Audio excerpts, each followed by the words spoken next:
Our stories start long before we're born. I'm a first-generation American. My parents, grandparents, great-grands are all Jamaican, born and raised. Culture has for sure had a major influence on the woman I am today, from core values to work ethics to resilience. The woman I am, first and foremost, is a child of God, a creative, a visionary, an educator, a student of life, a lover, a fighter, a mother to amazing twin boys, a sister, a daughter, and a friend. By night, I'm a serial entrepreneur, the Legacy Curator, a realtor, a lender, a financial strategist, a brand consultant, an event planner, a podcast host, and all that lies in between. The list goes on. Women are never just one thing, and we grow through so much to become who we are. But often, our personal trials and triumphs are hushed by the roles we play. I am excited to finally bring this vision to life. This platform has been in my heart for years, and today we're kicking off something truly special. Let's reset. Hey, it's your Legacy Curator, Shaina Mowatt, creator of SHAIDY Conversations. I've always known I had a gift for envisioning big things, especially when it came to business. I can still remember being in high school doodling different logo combinations in my dream journal for SHAIDY. She has an intentional destiny yielding, not fully knowing what purpose it was meant to serve until now. I started my Ugly 30 Truth vlog on the At That So Shaina YouTube channel as a way to document my restart, navigating life as a full-time entrepreneur, a new mom of twins, and all that comes with it, including grieving the loss of loved ones and rediscovering myself postpartum. For a long time, I felt like the truths that I was uncovering about myself, my relationships, my career, were things no one else would understand. But through conversations with new and old friends, I was shocked at how many women shared similar experiences. Yet, we rarely talked about them. That's what brought me here. SHAIDY Conversations is my mission to start those discussions, to normalize the unique growing pains of womanhood and create a space where we don't feel alone in our struggles. This is a space for honesty and empowerment. I can't wait to share more of my Ugly 30 Truth with you, and I hope you'll join in the conversation by sharing your own experiences too. Let's talk about the things we never thought that we could.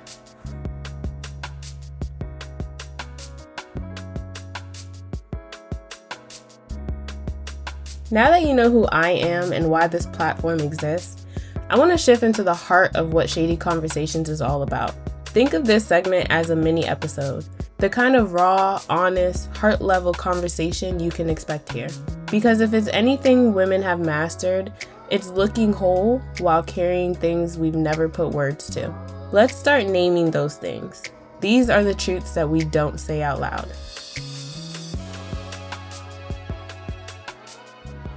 The greatest silent struggle women face universally is probably loneliness. Specifically, the loneliness of major life transitions like loss, motherhood, entrepreneurship, healing, and other major moments in life. But let's just start here. If grief lasts a lifetime was a person, she is me. Backstory. My mom passed away, God rest her soul, when I was 14 years old. She battled with cancer for 2 years. Being a reflection of my mom, from my looks to my personality to my drive, is my favorite part of me. But at 14, 16, 20, and this big age of 31, I found myself having to cater to other people's grief of losing my mom versus being embraced as a young child who may need a shoulder to lean on. I felt abandoned in a sense. The women who my mother placed in my village, who essentially I should be leaning on, I was detached from, to simply avoid their tears when they saw how much I looked like her. I fully understand everyone has their own lives to live, and we all grieve in our own ways. But I was left at that age to navigate a lot of the loss and life after by myself. My grandfather, who we call Dada, was my first love, as most father figures are for young girls. I experienced a lot of turmoil, aggression, and emotional chaos growing up that I probably shouldn't have as a child. Dada was my peace. He was so calm and composed, wise, funny, almost too good to be true. He loved all of his grandkids, but we all loved him in our own special way. Like, whatever we were lacking, he showed up as like an angel on earth. He passed away during COVID, but I lost him sometime before to dementia. To this day, I grieve him losing the memory of me and our relationship right before my eyes, and I grieve not being able to attend his burial. This episode is brought to you by me, your Legacy Curator, Shaina Mowatt. I'm not just here to talk about growth, identity, and purpose. I help you build the life you're praying for in real time. As a real estate professional, mortgage originator, and financial strategist, I guide individuals and families through the decisions that shape legacy. From purchasing a home to restructuring debt to creating a financial plan that feels doable, intentional, and God-led. Whether you're buying your first home, trying to understand what you can actually qualify for, wanting to utilize real estate as a wealth building tool, preparing for a new season financially, or just tired of trying to figure it out alone, I'm here to help you move from overwhelmed to overprepared. If you're ready to stop guessing and start building, you can connect with me directly at yourlegacycurator.com or click the link in the show notes. Because legacy isn't something you leave behind, it's something you're building right now. All right, back to the episode. My sweet cousin, Katie Ann. Initially, I think we bonded over losing my mom because of what she meant to the both of us. Katie became my light, my confidant, my biggest supporter, my best friend. She loved genuinely, lived out loud, and left nothing unsaid. And there was just never a dull moment with her. Even though we were 4 hours apart, life was never lonely. I mean, we spoke on the phone every day. Katie passed away after battling cancer in 2023, 1 month after I gave birth to my twins. And I grieve her every day. The thing about grief is that it never goes away. You just kind of have to learn to live with it. And eventually your days get a little easier. You cry a little less. You might still have your moments. I think it's more common than not for people to believe that if you just don't speak about it, then you don't feel the effects of it, which is completely not true. You're just feeling the effects of it in silence. Let's talk about the truth behind the pressure to have it all together. Contrary to how easy I make it look, or at least so I've been told plenty of times, none of us have it all together. But there is this pressure to do so, or at least to appear like we do. Losing my mom at 14, I felt like I wasn't mothered long enough. So many milestones, I wish I could have had my mom there to guide me. 15 years after the loss, I found myself grieving all over again, but in a whole new way. Now I'm having kids, and I'm not confident that I can mother. Top that off with new loss, navigating relationships, both platonic and romantic, trying to redefine myself postpartum, and running multiple businesses. Yeah, no, your girl does not have it all together.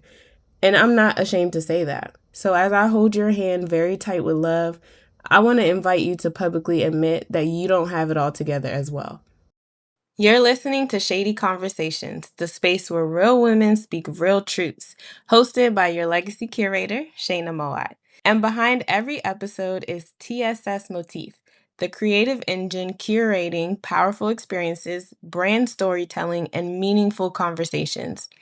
From social media production to brand development, event curation, and transformational spaces, TSS Motif is where vision meets voice. If you're looking to collaborate, elevate your brand, or dive deeper into each episode through the Shady Conversations blog, head to tssmotif.com.